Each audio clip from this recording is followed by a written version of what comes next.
everyone, and welcome to another episode of the HLTB podcast. And holy crap, it's been a while since we recorded, so that kind of felt weird to say after so long. But anyway, as always, we'll talk about the games we've beaten, retired, and been playing.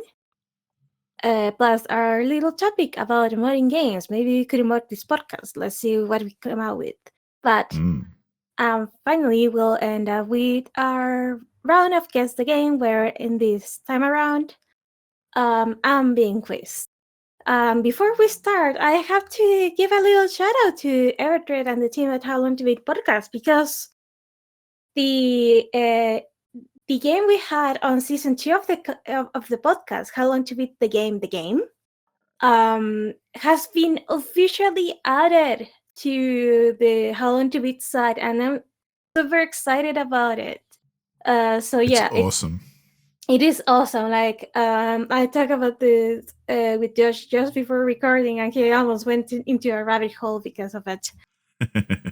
So yeah, you can go and play it on howlongtobeat.com/play, and just go have some fun and spend some hours playing this game instead of tackling your backlog or whatever. But it is genuinely a good time. Okay, yeah. so... And I thought I'd be crap at it, but I was actually doing all right. Yeah, he was doing all right. So I'm the more experienced player, and I was doing crap. So yeah. Okay, so I haven't beaten anything this week, but Josh, you have a bunch of stuff there. I have a few things. Probably the most interesting game I beat this week was a FMV game called Bloodshaw, which is it's kind of crap. I'll give it that, but it's it's essentially a choose your own adventure movie. Like it's listed as a game, and I got it in like an FMV bundle from Humble Bundle or something a while ago, and it reminds me of the same sort of format as something like The Complex, if you've seen or played that one, and there's a couple of others just like it, but basically the whole thing is 100% actors and filmed and everything. There's no computer graphics or anything aside from some effects and stuff. And, you know, the whole deal is that they play through the movie, but at certain points you get to make a decision. So a little box comes up and you say, I want to go that way or that way, essentially. And then obviously the story plays out depending on what you chose. It's nowhere near as branching as it probably would have liked to be, but I can kind of understand that because they'd have to shoot like 20 different movies to actually make it branching. Whereas this is very much, do you want to, you know, save that character, or do you want to basically be a bad guy or a good guy or whatever? And so, you know, the actual, as a movie making kind of experiment, it's not the best kind of thing. It's a bit B-movie like most of these things end up being, because, you know, they're not starring the best actors necessarily, they don't have the best writers even or anything like that. But it's a cool, fun little game, and I definitely enjoyed myself. And it wasn't as bad as some that I have played. And the basic storyline is, it's kind of like a battle royale IRL on an island, and so you play as a character who's teamed up with some other characters, and you've got to like fight for your life on this island. But there's like a conspiracy going on, which I won't spoil. And there's like other things happening that you kind of have to solve and uncover, and mysteries and all that kind of stuff. And I don't even want to say anything more because it's predictable enough that you could probably figure it out just based on that. But it was a good time. It was a laugh. You know, it was only a few hours, if that, or a couple of hours, I think, to finish. I kind of feel like going and playing it again just for the fun of it and skipping through just to see other choices and things. But yeah, it was all right. I like an FMV game now and then, and this one kind of scratched the itch. So yeah, Bloodshaw was kind of fun. Don't know if I'd spend too much money on it, but if you've got it from a bundle or something, it's definitely worth a play. And then on top of that, I just played a whole lot of puzzle games. I got a bundle ages ago, which was basically, I've since realized there's like a publisher who just churns out these really, really shitty puzzle games on Steam and sells them all for like $1. And most of them are like those memory games, you know, where you you uncover 2 cards and you've got to try and match them.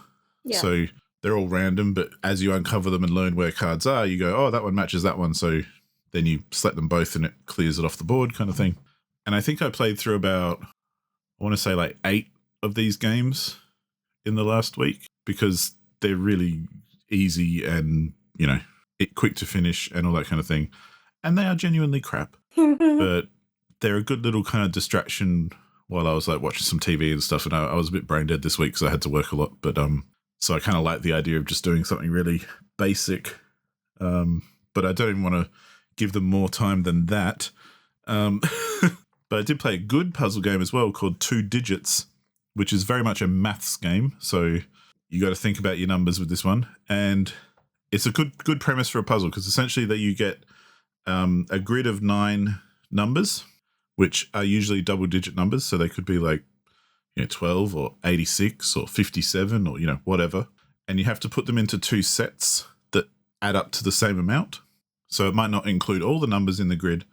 You might only do like 2 numbers for one set and 3 for another set, but they both add up to 100 or something. And you've got to kind of figure out, what the number is that they both add up to, but then which go into which set and all that kind of thing. So it's very much a mathematics problem. And, but a cool idea. It's very, very challenging in parts and very difficult because, it gets your noodle humming. But I really enjoyed it. I thought it was good. Just a little fun fact is that I'm gonna say decent, not like super good, but decent like at playing math, just without like taking notes or anything. So just mental math. Yeah. And my boyfriend has been playing like an MMO, and he's like pretty much min-maxing his stuff. But suddenly, like he would like out of nowhere, just ask me like, "Okay, so what is this plus like A plus B plus C?" And sometimes it's like, "Okay, but if you divide it by X," and I'm like, "What am I, your personal calculator?" Like, okay, you're a decent calculator. okay, I'll take it, but you're not getting away with this. It's a good skill to have. Yep. Well, you might do well at this game then because it's purely maths. Like it is a puzzle game, but it's very much doing lots of calculations and to figure out the solution essentially. Mm-hmm. But it's a lot of fun if you're up for a kind of maths challenge kind of game. I'll definitely recommend 2 Digits. And it's, very cleanly presented and everything. It all works and it's nice. And yeah, definitely makes the other puzzle games I was playing look like even worse than they were originally. So is that even possible? Well, that's the thing. So shout out to Everdread, who has been adding game details on How Long to Beat for these crappy puzzle games as I beat them. Because none of them had pages because no one plays them. And so I've added a few in the last week. And yeah. Kind of funny because you had like that red flag of no, I'm playing them, and still you went for them. Yeah. So yeah, that's all I've beaten though this week. I haven't really gone too hard on other stuff. Well, no, I have actually, but we'll get to that later.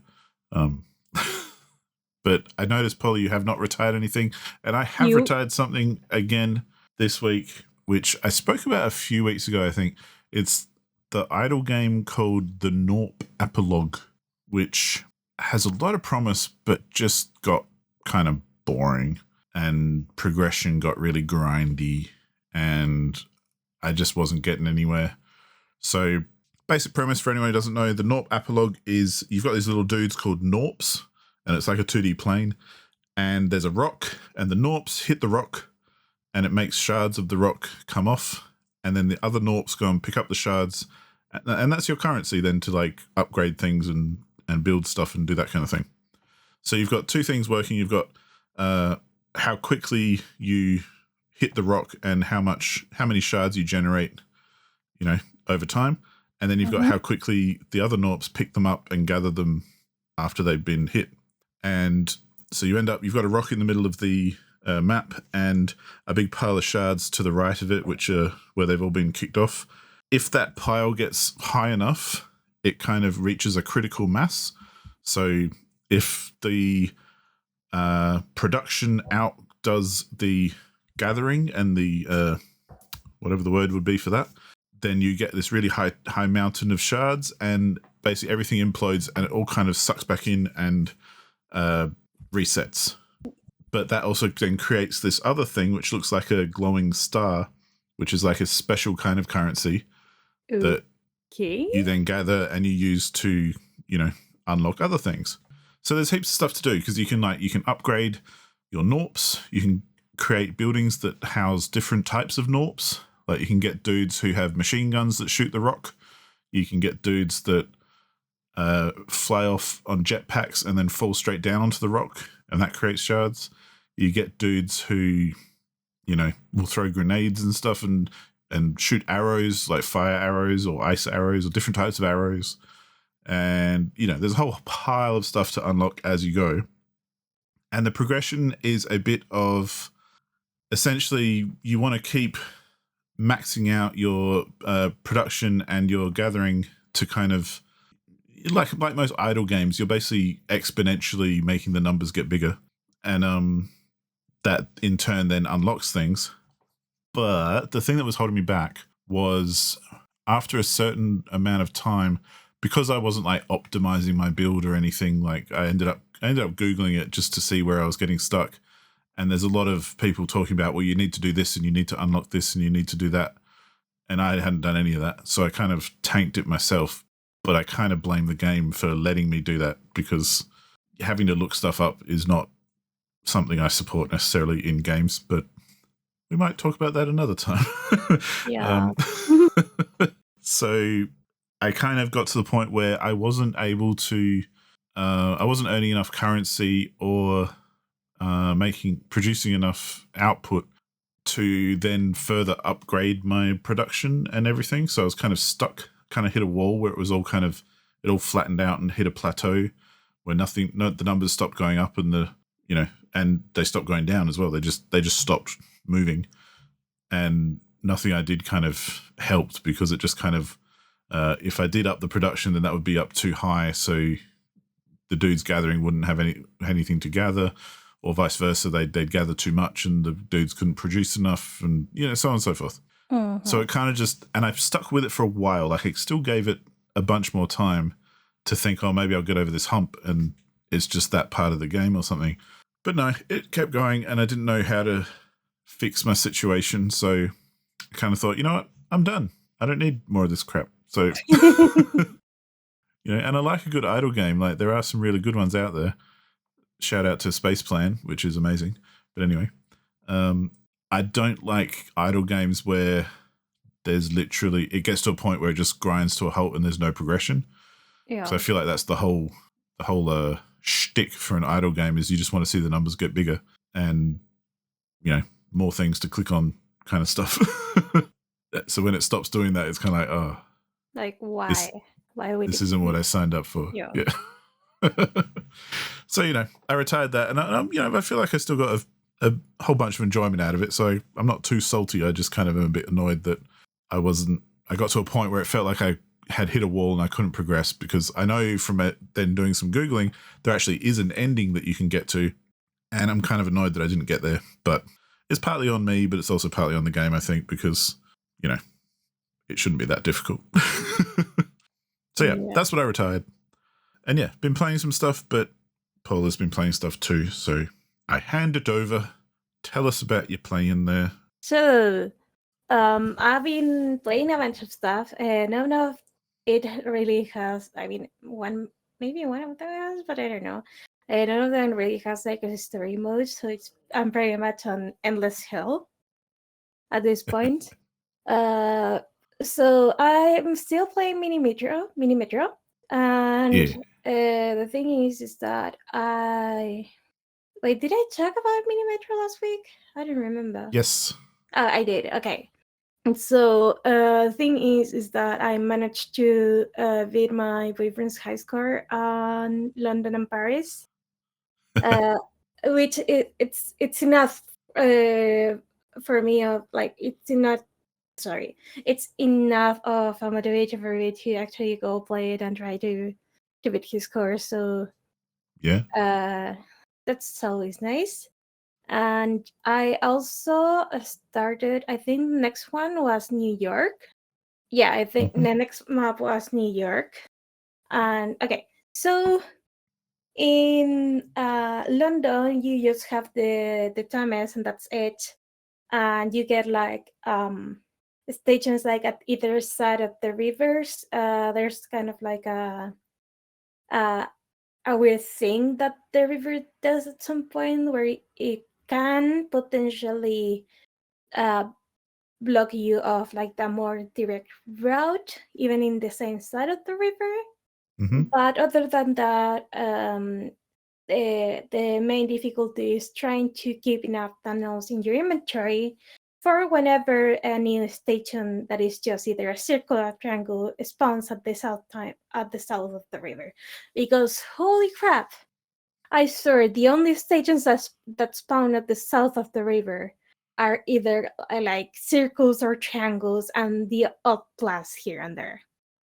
So you have to have like tunnels so you can have like a more direct connection to those stations. Otherwise, you're gonna have a bad time.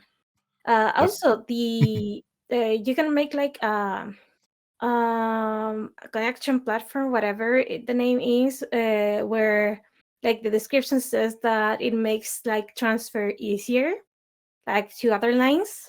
In yeah. reality, what it does, it seems that it increases the capacity of a station before it starts to like before it becomes a ticking time bomb that may or may not end your playthrough there. Um, okay, on Paris we have like the Thames or Thames. I don't know how you pronounce it in English, but the thing is Thames. Thames. Yeah. So it has like That'll be London though. no Paris the is the Seine. yeah the Seine. Yeah, I'm sorry. Yeah. I did a stupid. I don't know my geography, and I made like the worst thing ever to confuse a river in England to one in France. Okay, I'm Yeah. going to Thankfully, fall for it. I'm not English or French, so I don't mind. Yeah. Okay, so the thing about this river in Paris is that it has like this kind of like mini island in the middle of the river. So it kind of splits into two rivers and then joins again, and you have like these little landmass like in the middle of these two masses of water. So Mhm. if a station spawns there, you're not very happy about it because to uh, okay, you in theory could use like just the one tunnel to get to that station and get the people from that station away from there. But if you want to be optimal about it, you probably want to connect it to the other side too, because again, the some stations are more likely to spawn at one side rather than the other. So in that case, you haven't like this little landmass in the middle of the river is a royal pain in the butt. So you always have to keep like the one tunnel in case of that happens. Because, well, it's not like you can. It's not like in the previous level where you you have your station split into two pieces of land. But no big deal. You can always connect them to something else on that side of the river. Here you Mm. have, if you have like the one station appearing out of nowhere there, and you have no Mm. tunnels left, you're gonna cry until Sunday and pray to God you can get those two stations. I mean, those two channels there. It's like Greenland in Plague Inc. Yeah. Holy crap, Greenland. Oh my god.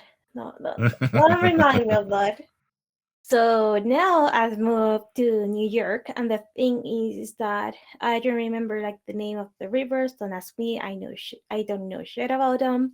But you have like this landmass surrounded by pretty much one river to the east, one river to the west, and Mhm. then you have like the another landmass like at either side.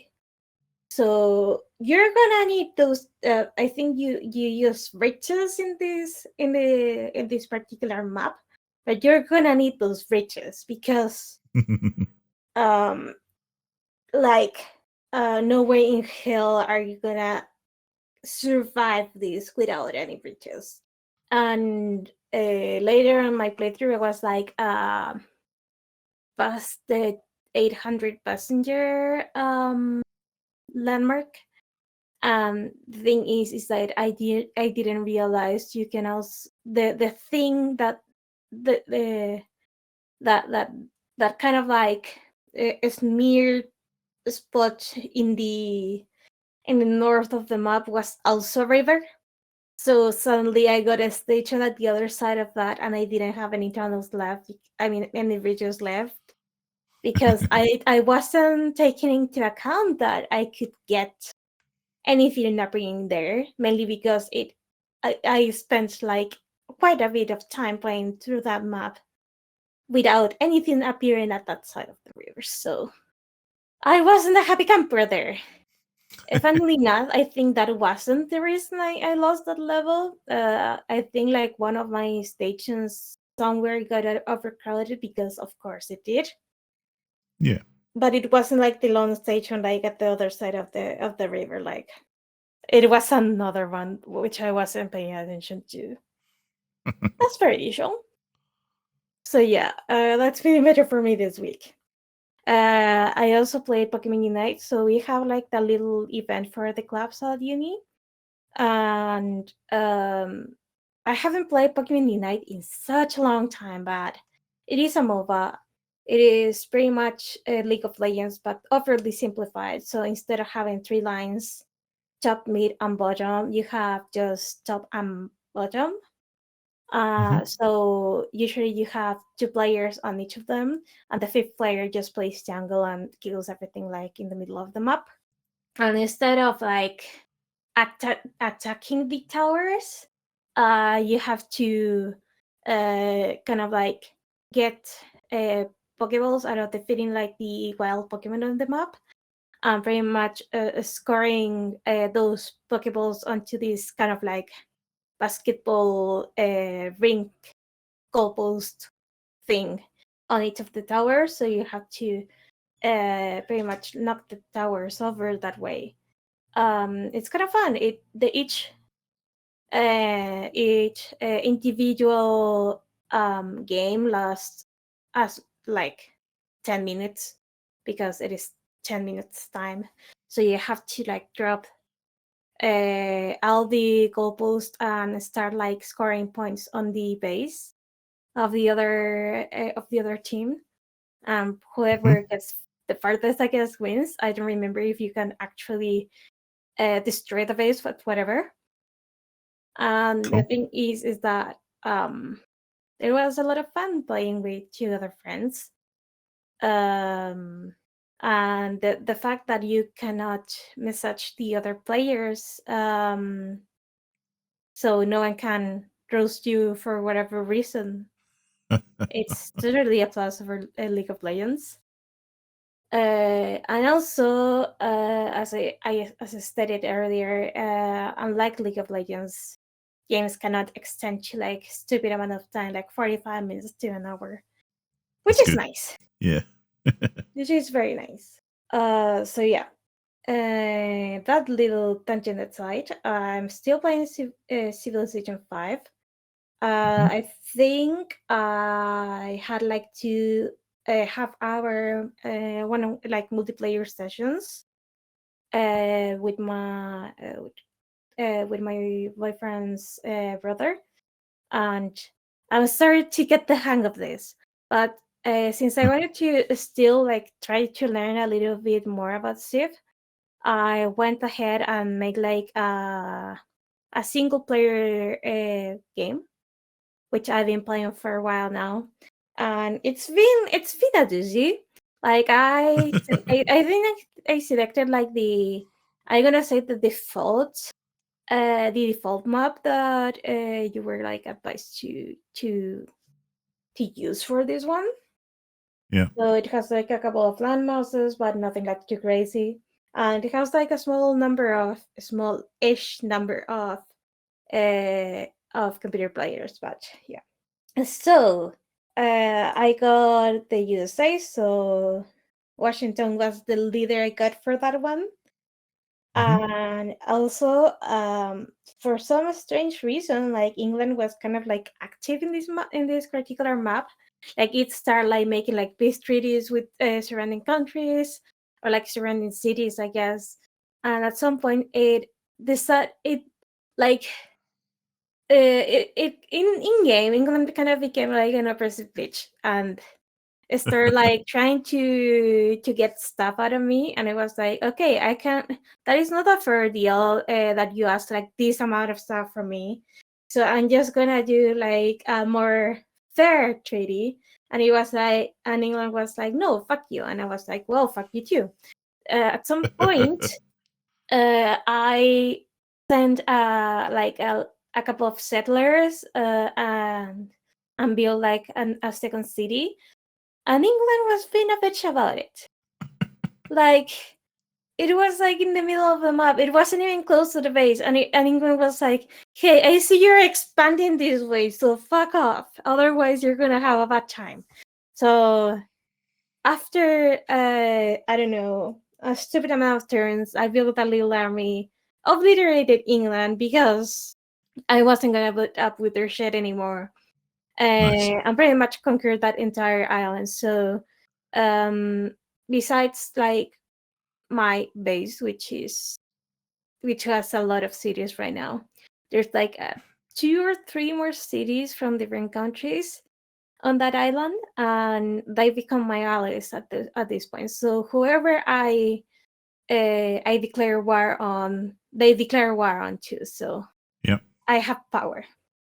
Nice. So I ended up like going sailing through the seas and found out that, hey, we don't have like just the one island on this map. So I decided to start settling on another island, building like getting allies that way.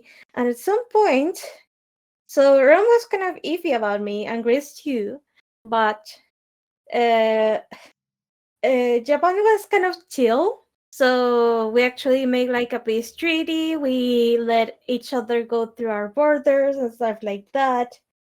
Rome was being a bitch about it because they don't like Japan for some reason in that game, but whatever.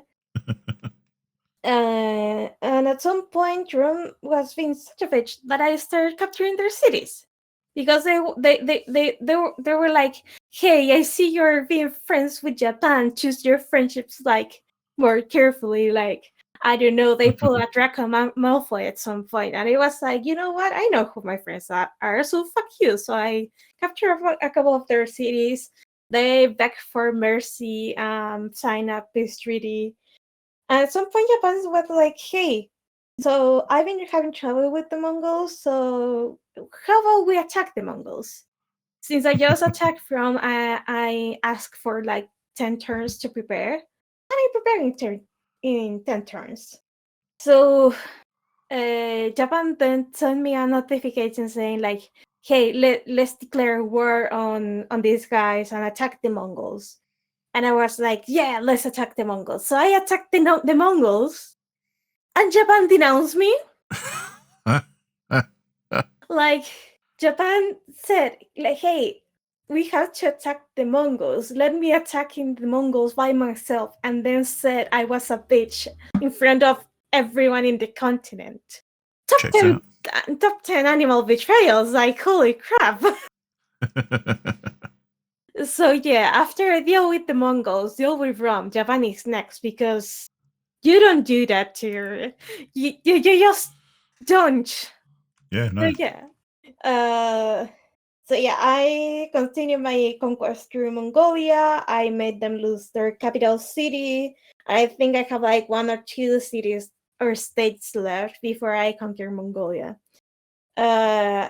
Like Rome has been like eerily quiet, mainly because I have like a line of soldiers waiting in their border in case they get busy and try to conquer me while I'm conquering Mongolia. But they haven't like made any sounds. They haven't proposed trade. I mean, I think they proposed trade at some point, and I took it because they had like something I needed. But they've been quiet and complacent and just trying not to get erased from the map. And so yeah, I'm finishing up Mongolia. Japan is next because I feel so fucking betrayed. Like, dude, we have something. We have a peace treaty. We have like a trade thing going on here.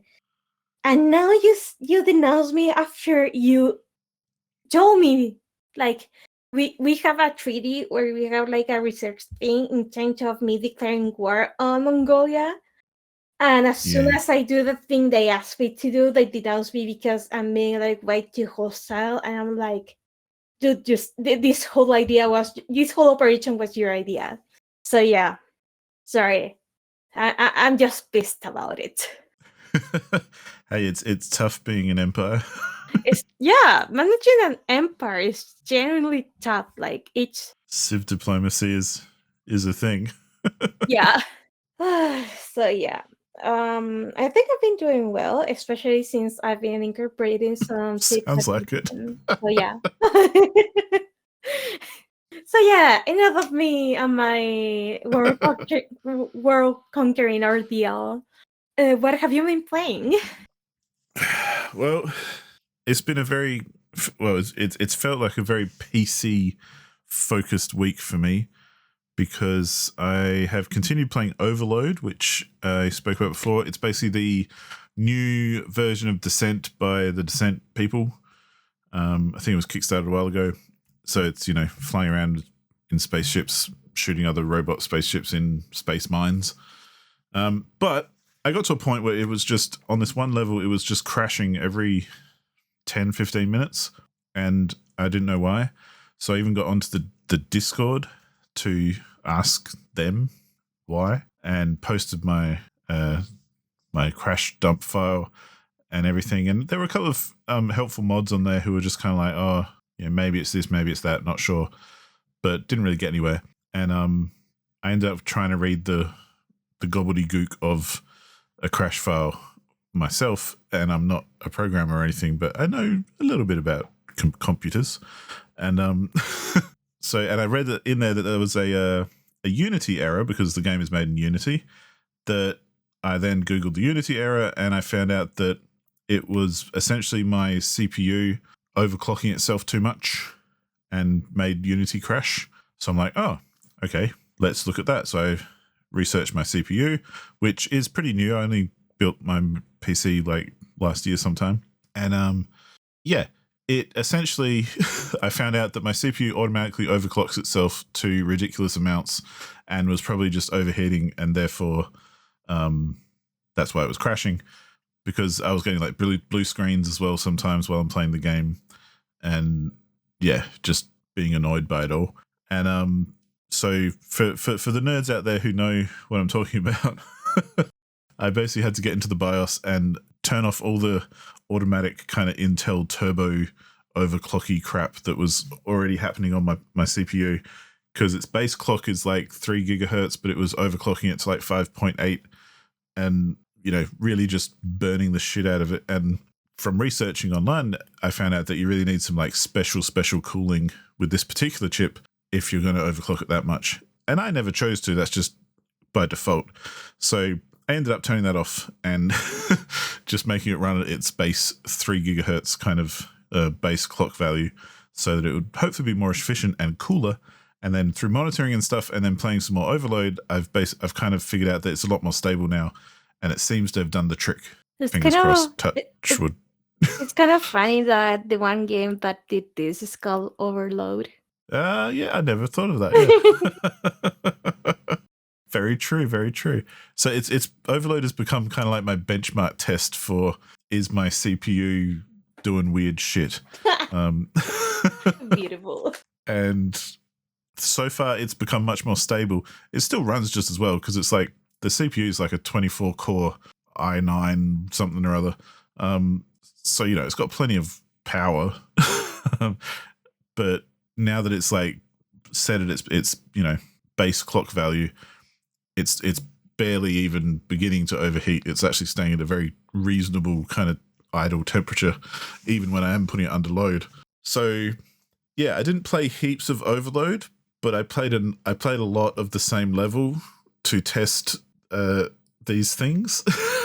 And that's where I've kind of been having a very PC heavy gaming life this last week, because especially yesterday I spent, or the day before, I can't remember, sometime recently, I spent like all night just kind of changing BIOS settings and resetting my computer and seeing how it goes, and then changing more BIOS settings. Like, I got right into the weeds of like really editing like voltages and clock speeds and setting individual core speeds, and yeah.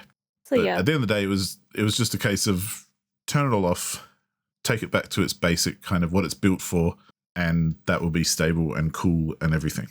And I'm very happy now, because I've also never been much of a PC gamer who overclocks anything. Like I've never purposefully overclocked stuff, but I know a lot of hardware kind of comes with overclocking enabled, and there's something in Windows 11 as well that kind of utilizes kind of dynamic overclocking a bit more. So I feel like it's just fucking with me even more, and I just want to tell it, shut up, do your job, and stay in your lane. then do more than what you're built for. I'm not paying you for this shit. Well, it's like Overload as a game, playing it on 3 gigahertz or 5.8 gigahertz doesn't seem to make any difference, except on 5.8 it overheats and crashes. I've been playing it on 3 gigahertz and it's like, yeah, it's still just as smooth, it's just as responsive, it's, you know, all that sort of stuff, but it's also very stable. So I don't know why it was overclocking it in the first place, but either way, that was my time with Overload, and I plan to play more of it and actually finish the game. Because it's really cool, and I'm glad that hopefully it is stable now, and you know, I won't suffer many more crashes, because I was this close to retiring it when it was crashing the whole time, because I just thought, because nothing else was really crashing, you know, no other games were anyway, and so I was just kind of, oh well, maybe this is just a shit game, whatever. I'll just accept it and stop playing because it's just getting annoying. But so yeah, the reason I'm talking about any of this is because I'm kind of happy that I kind of found a solution and it seems to be working. So yeah, I'm hoping I'll get through some more of that soon. But another thing I've been playing through Street Fighter, and I finished playing all the character stories, which I mentioned before were the shit ones, with just like you play like 2 fights and you get some still images of the character story, and that's about it. And I spoke last time about, I think, the overall story, having to download it as DLC, even though it's in the menu anyway, and it's kind of weird because they built it after they released the game, because everyone complained that what they had put in there for story was absolute garbage.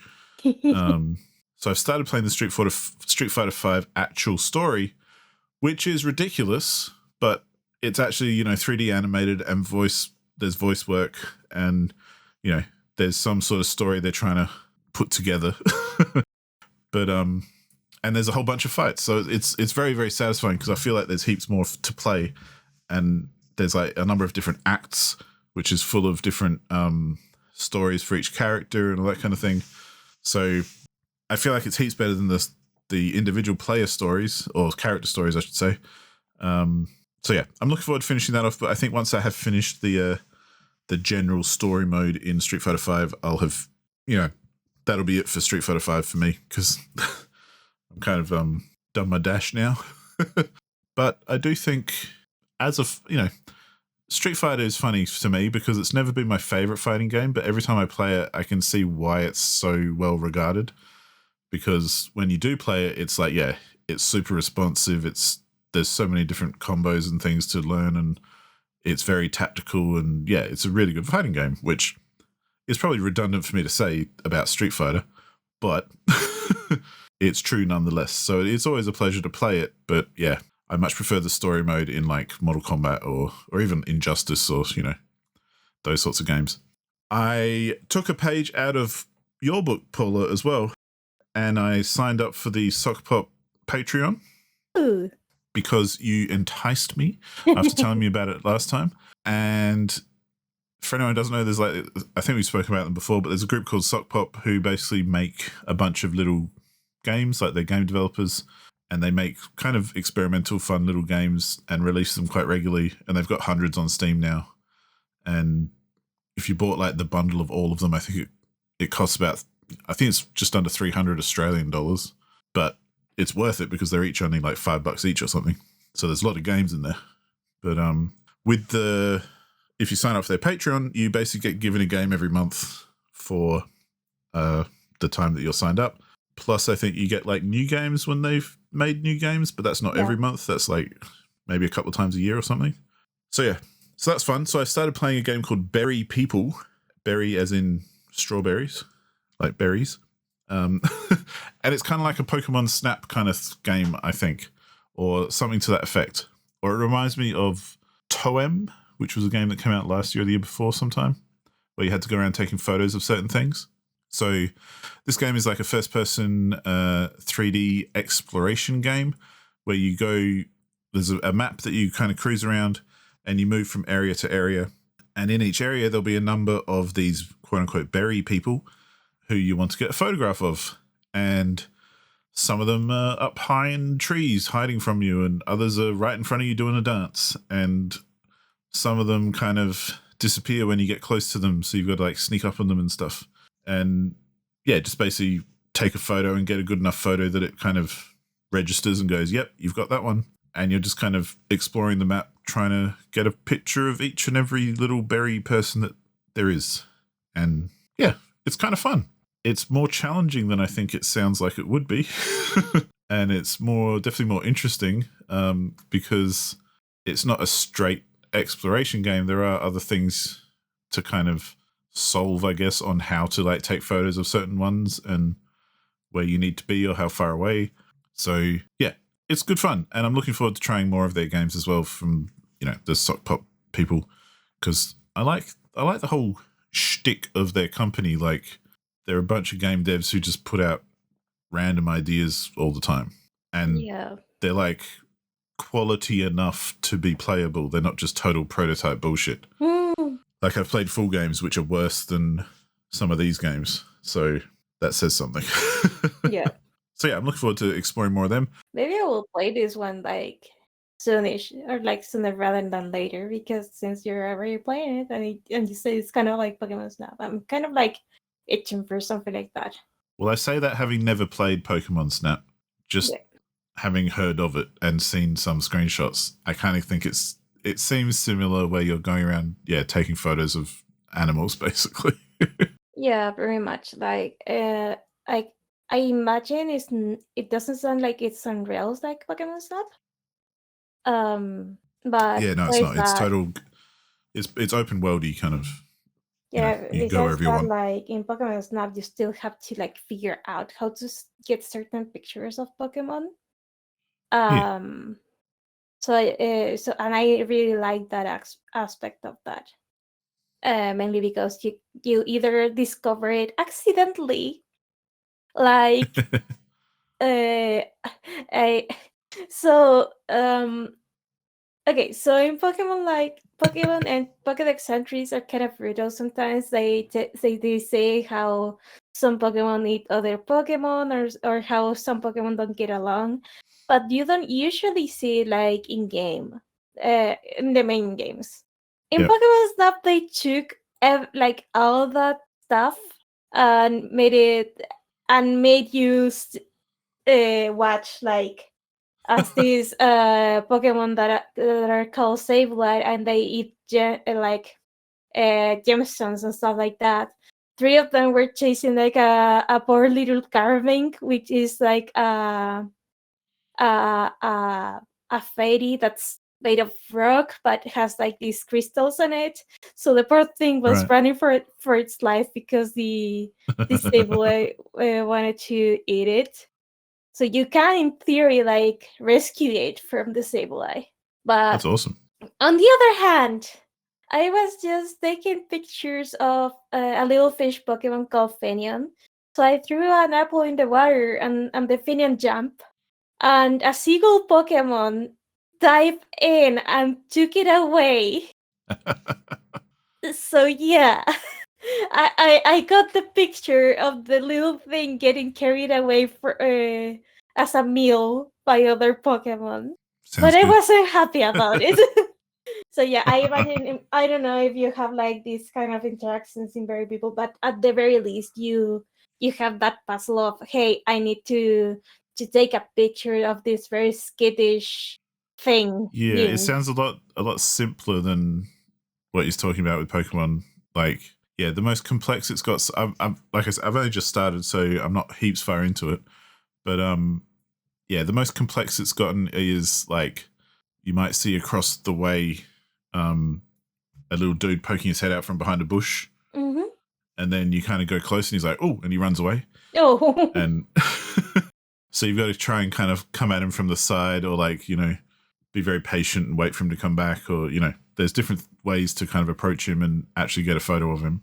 you know, or like, it sounds more like natural photography and a wholesome little thing at that. So I'm okay with yeah, that.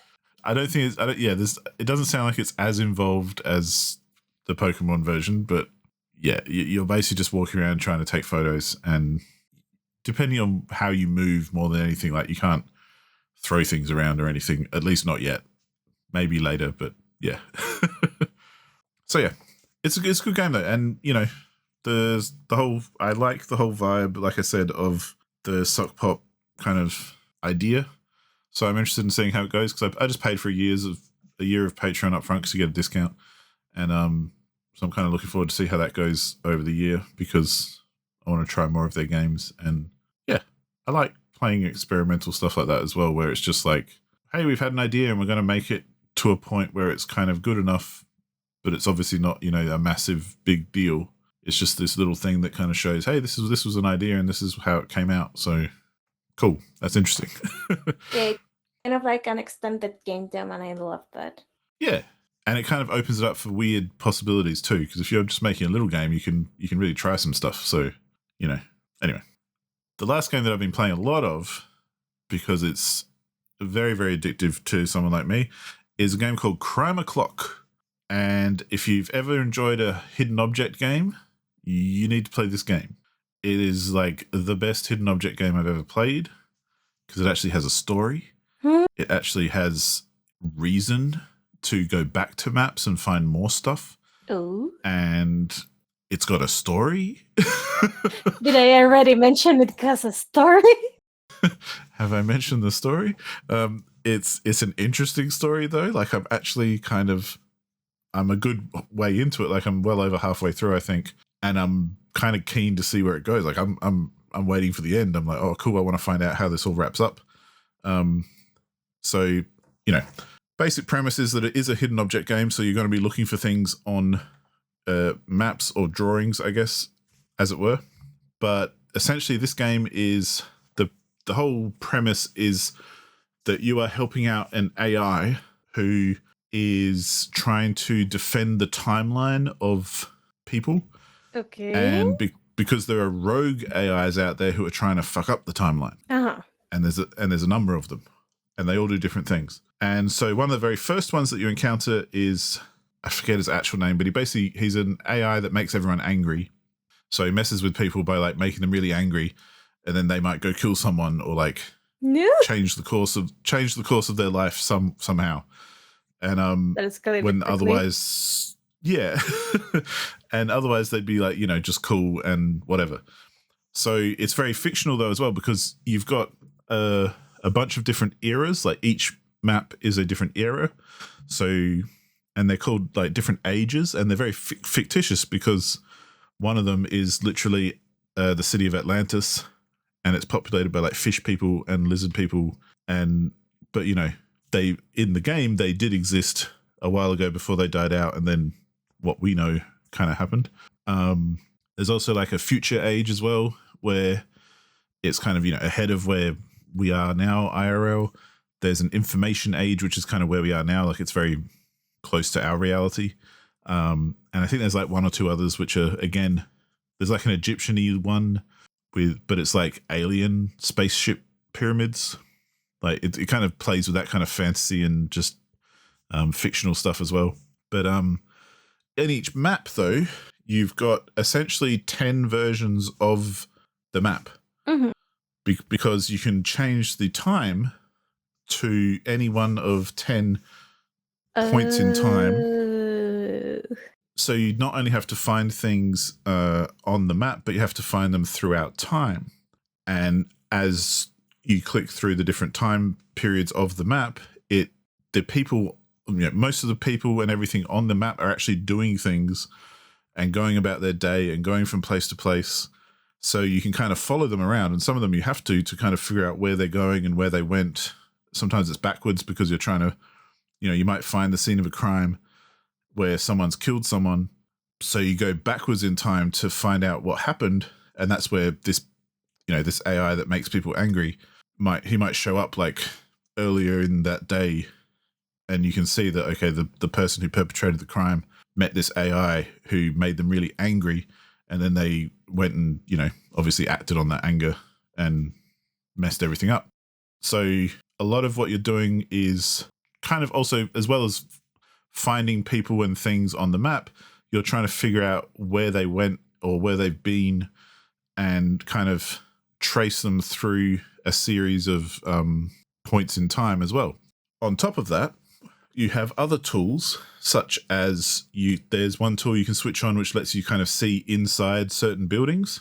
So it adds like a whole nother layer to the map, which then also changes throughout time and also changes depending on when you're looking at it and where. You've got another tool which lets you like erase objects from the map.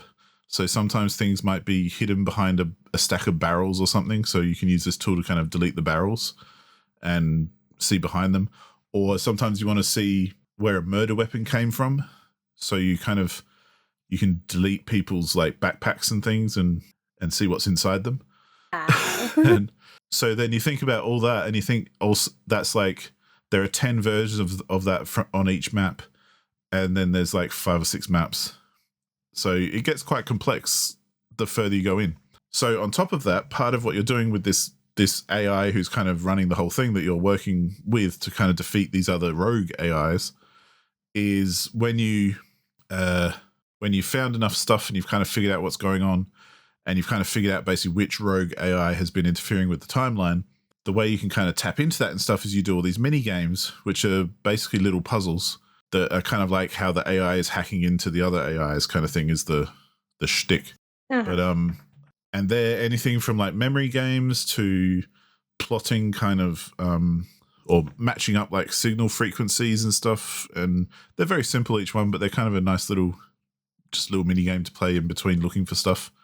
And then on top of all that, because that's all the story stuff, each map has a bunch of just characters who are kind of like items to find on the map to kind of 100% each map.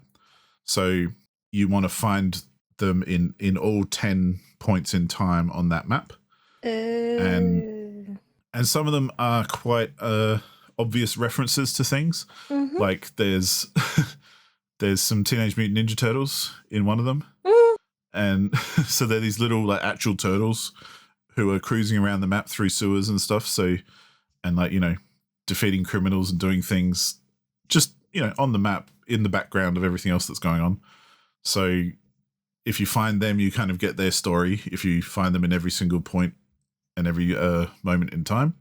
And yeah, there's just so much to do and so much to look at and so much to find in this hidden object game, but also with a story that is actually kind of interesting. And there's like mystery and a bit of double crossing and conspiracy kind of stuff going on that I haven't quite uncovered yet, but I'm kind of getting to the end game. So I feel like I'm getting close. But yeah, man, Crime O'Clock, TikTok. It's like, if you like hidden object games, this is the game for you. It's like someone said, let's make a hidden object game, but add everything into it that we can possibly think to add and, run with it. And it's really cool. So yeah, I'm very much looking forward to finishing that off. I think I've already played like a lot. I'm just going to have a quick look on Steam because I feel like I've been playing it heaps. I'm already 15 hours into it. I just downloaded the demo of the game. to try it out and see if I want to Yeah. play the full game, because it looks like super fun. Yeah, it's I mean, the easiest way to recommend it is like, yeah, if you like hidden object games, this is like the one to play. This is Because the I one. do like them, and I like playing all the crappy ones and all the good ones, and everything in between. But this is definitely perhaps one of the best ones I think I've ever played, which I will stand by. So, because I feel like I'm about 2/3 through the story as well, not the everything else you can find other than the story. But I'm about 2/3 through the story, and I've been playing for about 15 hours. So there's got to be like at least that amount again to finish the story and then find all the other stuff that there is to find. So, a lot of content in it too, which is always a good thing. But yeah, Crime O'Clock. It really surprised me, but it's really good. So there we go. Okay, with everything we've been playing out of the way, it's time for our discussion topic of the week. So we're talking about mods, like either things you patch into the game or like, I guess, weird ways to play the game sometimes. But anyway, you're the expert here, so why don't you tell us what motivated you to propose this topic for the week? Well, partly because sometimes before playing a game, especially an older game, I will do what a lot of people do and I'll look it up online and I'll maybe watch a bit of YouTube or something. Especially with PC games, there's usually older games it's worth looking up to see, is there anything I need to tweak or change to get it running on a modern system? Mm. So that's kind of a common thing for especially PC gamers, obviously. But one of the things that always stood out to me, which I always found weird because I don't do it, were people playing games and loading up on mods right from the get-go. And I like mods, don't get me wrong. I think mods are great, and I'm very much in favor of them. But I remember looking up something to do with Fallout New Vegas, and one of the YouTube channels that I follow was playing Fallout New Vegas, so I thought, oh, I'll check it out. And their whole first video was just about all the mods that they're putting on, and they had like 20 different mods that they were applying to the game before they'd even started, and they'd never played it before either. So I was like, that's weird, because to me, I, for better or worse, I'd like to experience a game, as natural as it is, for want of a better word. Like, the first time I play it, like, I want to play it as the dev intended it, even if it is old and a bit janky, or if there is a mod to kind of even just raise the resolution or something like that. I still kind of want to play the original before doing any of that kind of stuff, even if I'd end up doing that stuff in the end anyway. Yeah. So that's just got me thinking, because I and this is something that I'd very much appreciate if anyone listening has anything to contribute, because it's kind of one of those things like, what do other people do? But I tend to look at mods when I've kind of got to the end of a game and I'm looking for things to kind of spice it up or just have some fun with. Like, the classic one is Skyrim, I guess, because there's so many mods for that game, and that's a good thing. But like, I finished the game and then I started mucking around with mods, and that game has one of my favorite mods of all time, which is the one that turns all of the dragons into Thomas the Tank Engine. And no. but it's amazing, because instead of hearing like a dragon roaring in the distance, you hear like this very faint like toot toot, and you're like, oh, there's a Thomas around. And then, Thomas the Tank Engine comes flying in and attacks you. I feel like that's somehow more disturbing and more scary than a dragon, but anyway. It's kind of creepy sometimes, especially in Skyrim. If you're like walking around, you can hear it off in the distance, like toot toot, and you look up and you can see Thomas like circling a mountain nearby. And you're like, oh, I'm going to stay away from that Thomas the Tank Engine. But well, in Canibali over here. So, there was like another one, I think, which was very popular in the day, where it just made all the mud crabs, it gave them like monocles and top hats. So all the giant crabs that you encounter in the game all end up with monocles and top hats. That is just beautiful. Just turns them into little gentleman crabs. And so fun stuff like that I can get behind. But there's also the other side of mods, which is to stay on Bethesda, one thing I don't like about Bethesda games is that they seem to rely on modders to fix things that perhaps they should have fixed in the first place. It's not a bug, it's a feature kind of thing that they do. Yeah. They're like, oh, we support modders, we love modders, so we don't need to fix that bug because someone else will. I mean, of course, you love the people that did your work for you, so yeah, and then we're going to try and charge you for it, but that's a different story anyway. But but for instance, to stick with Skyrim, I remember there was a bug that basically one of the assets in all the towns and everything was this like a log where people would chop wood on the log, kind of thing. And it was just a log. It was just like a 3D asset that was in the town to kind of make it look realistic. But it stood out because it was like untextured and it was like bright blue against, all this other natural colored stuff. And it was this glaring thing that kind of really took you out of the whole atmosphere of the game, because you'd walk into a town and there's this like bright blue untextured log sitting there. And Bethesda never fixed it, but someone ended up modding in a texture so that you can apply their mod and it textured those logs. And it was just something simple as that. But if it wasn't for modders, it would have been this janky little thing that kept on going in that game. Yeah. And I'm just like, that's something I'd ask Todd Howard about if I ever sat down with him. But so yeah, that's where I think mods are great, because not only can they extend the life of a game, I mean, we really should have Uwe on to talk about Doom sometime and all the quote-unquote mods for Doom, because that game is still being modded and still being played to this very day, even though it's, I want to say like 30 years old now, or thereabouts. That's pretty cool. And it's cool that there are communities of people who want to keep working on this and making it fun for people to still play. But then, yeah, it just kind of starts annoying me, though, when games have to be fixed by mods, when really they should be fixed by the developers. Like, I understand bugs happen and everything, but maybe if you made the game, you should be thinking about fixing bugs. Definitely. So I bring into the table another kind of mod that you haven't named, and that is the translation mod made by the community, the fun translation. Ah, very good. Yes. So I played a number of those already. The amount of effort some of these communities put into these mods, it's outstanding. Like, first of all, I really like the translation, the fun translation they did for Mouse Edgewater Investigations 2, which not only they properly, not even translated, like they properly localized the whole text of the game.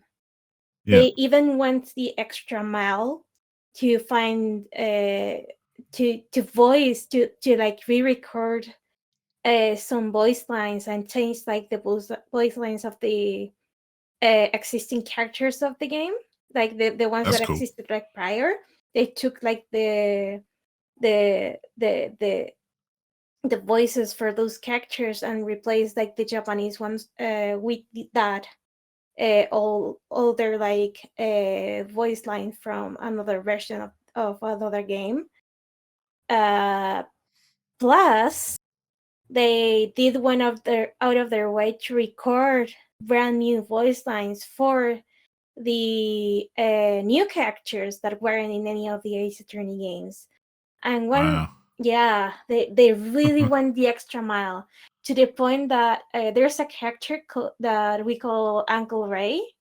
They gave him such a voice that you wouldn't know it was fan translated. So if you play that whole game from beginning to end, if I give you the ROM, you wouldn't know it was a fan project, and you probably would think it is the official localization for the game. That's how good it was. That's cool. Yeah. See, that's the kind of mod as well that I can appreciate, like putting on before you've played the game as well. Yeah. But if it localizes it for you and everything and is that good, yeah, that sounds awesome. Yeah, and I've even grown to appreciate that kind of work even more since I worked in a fan translation for Amnesia Crowd and Later for Hmm. the PlayStation Vita. And the thing is that the way we went working, well, first of all, it has a shit ton of lines, like a stupid amount of lines. And the thing is that depending on the game, in this game in particular, we couldn't like add new text or like new lines in particular. Yeah. And we have to work with the limited space for the for the textbooks. So we first like another team went and translate everything, and part of my work was to character count each line. But we have like a code on Excel, so if it went like if a line went over like 40 something, it would be like the box would be red. Hmm. So we had to like either rearrange the dialogue on that dialogue box, uh, just like other words that maybe would be more fitting for that character in particular. Because some characters were quite verbose, so those were like quite difficult to work with. Um, Yeah. and then do our very best so the translation wouldn't overflow the textbooks. So the thing with Amnesia in particular is that you don't have like the whole text box on the bottom of the screen, but like the text box is created for each line of dialogue, and it's like Hmm. enough of a variable size. But that size is kind of like predetermined by whatever thing the devs did before us. Yeah. So we had that tiny text box to work with. So after doing all that and going like through playtest, sometimes it would crash out of nowhere because God knows why. And we have to like, well, and the ones that are more tech savvy on how the Vita works were the ones like fixing that. But sometimes like the reason it crashed, it was because like there was like a weird character or something in a text box, or Yeah. maybe it went like a little bit too overflow, like by a pixel, and for some reason the game didn't like that. So when we finished like fixing the translation, then it would like a route was unplayable, and then it became playable out of nowhere because I don't know, the ROM didn't feel like it at the time, but now it felt like it. So um like people would think it's like, oh, just replace the text and all that, but you also have to replace some graphics. um and for that we have like one person working on all the graphics, which by the way, props to you. Like some of the graphics didn't look like they were edited at all. It was really a work well done. So Yeah. Very cool. yeah, like you really don't dimension the amount of work fan translations, like even the more basic one that is just like changing all the lines, go through until you're part of it. And really, it depends on, like, I guess like computer games are a bit easier to work on because of the compilation and decompilation process. But some games like just don't want to work with the fan translation because I don't know, Yeah. it look at them the wrong way. On the Yeah. other hand, there's some fan translators that went out of their way to also fix the bugs. Props to the Comedy of Zero, because they fixed Chaos Head Noah on PC, because Spine Chunksoft, if I remember correctly, were the ones doing the localization for that thing. I don't know if they had like not enough time or not enough resources, but it shows that something went wrong in that process. Yeah. So the Committee of Zero not only went out of their way to implement the fan translation they already had in the works, because they were porting the game to PC before it actually got ported to PC. And they had like 90-something% of the game translated by the time the game got released. So they were like, okay, we're fixing the translation as it is. But then they realized there were a myriad of bugs that were game breaking, to the point that you couldn't get some of the endings. And the game would crash and like, well, fuck you, your save is corrupted. So they took like an extra months, maybe an extra year. I don't remember. I think at the very least it was like half a year extra. And they squashed all the bugs, brought back the censor material. Like there were scenes that were like taken out of the game because they were like too gory. So they went and then added them in again. And also they did a fantastic job with the localization. So yeah. That is one of my favorite mods ever, because they, first of all, they make the games playable for a group of people that couldn't previously play the game. Totally, because language barrier. But also like extra props to those who fix the bugs, even though they really shouldn't have to. Yeah. Well, and I see mods in the same way that I think of like almost like cheats in older games and stuff. Like I don't think there's a problem having any of it because it's very easy not to use them. And if you're playing single player and you're not affecting other people and whatever, all that kind of jazz, why not fuck with your game if you want to, kind of thing. Yeah. And especially if it, like that, like localizes something and makes it accessible to more people, that's awesome. So I really don't think anyone would argue there's anything wrong with that. So the one thing is that sometimes companies feel like it leads to maybe like pirating the games. So what some people making like this fan translation, especially like for systems that still have a store like the Vita. They, for example, for Diabolic Lovers, the person in charge of the mod asks you to send the receipt of the game that you bought, or like send the picture of the game if it is physical. Yeah, cool. So yeah, because that, I guess on PC mostly that's kind of solved because, well, Steam Workshop kind of solves that, and I guess Nexus Mods is a bit more nebulous because you can just have any kind of version.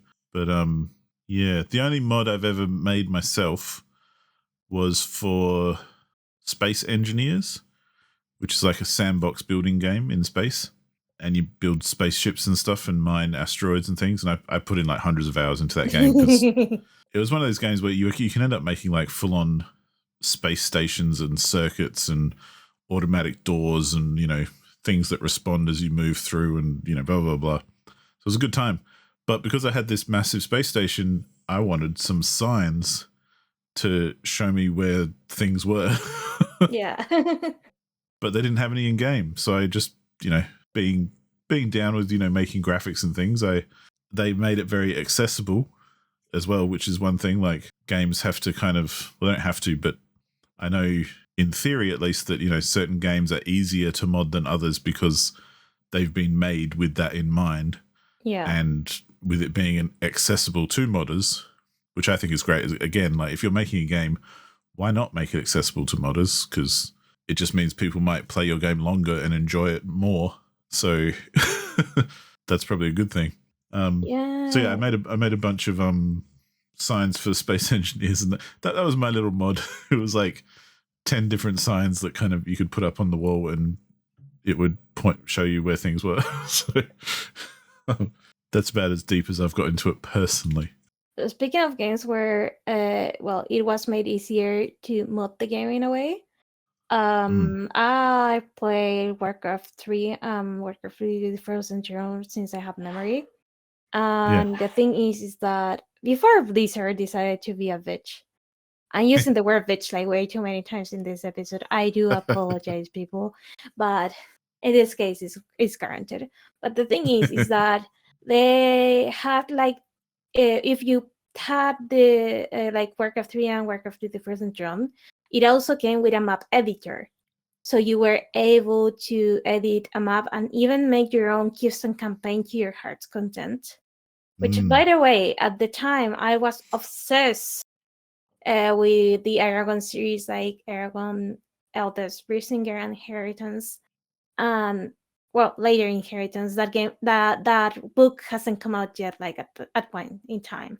And the thing is that there were, well, the movie was kind of shit. Like I think it was okay for me as a standalone movie, but as an adaptation, it was other shit. No questions asked. So I've heard bad things. So I decided to make a campaign based on the book. Awesome. I never finished that project, of course, but I did get not too far, I guess, but like a couple of chapters into that campaign.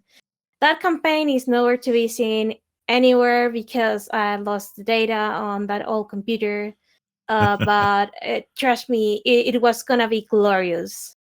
I even made the map in the map editor in Warcraft, like the allegation map. I was like halfway through making the entire map, but I already had like the map ready, more or less ready, like for the first section of the story. The thing is that I played so many modern maps on that game on Warcraft 3. Like at some point, I got a little bit tired of ranking on the ladder. I still played ladder from time to time. I really love playing like the 4-on-4 maps with Night Elves, but at some point I had to move like to 3-on-3 and 2 versus 2 because there were like less people ranking at that time. But the modding community was like a nest of activity. It was glorious. I discovered my love for tower defense games, where there were like these 3 lines at each side of the map, and I think the teams were up to of 3 to 4 people. I don't remember, but you were able like to send minions to the other team, and you had to build your own towers to protect your base. We have like the gem tower defense, Pokemon tower defense, shopping mall tower defense, all kinds of tower defense games, and each of them have like their little quirks, and it was beautiful. We also have like a werewolf kind of mod where everyone was a farmer, but one of the farmers turned into a werewolf like at night. So That's the cool. farmers had to survive. It was kind of skewed towards the werewolf now that I think about it, but once the farmers got like strong enough, they were able to repel the werewolf and kill it. There was another map that I recently replayed not too long ago. That was the Jurassic Park map, where Nice.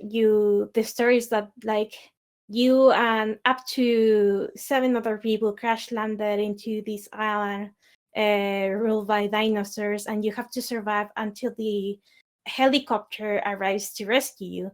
So you have to farm resources and kind of try to build a base for you to survive the very angry dinosaurs. And depending on the difficulty, depending on how many people you were, more and more dinosaurs may appear.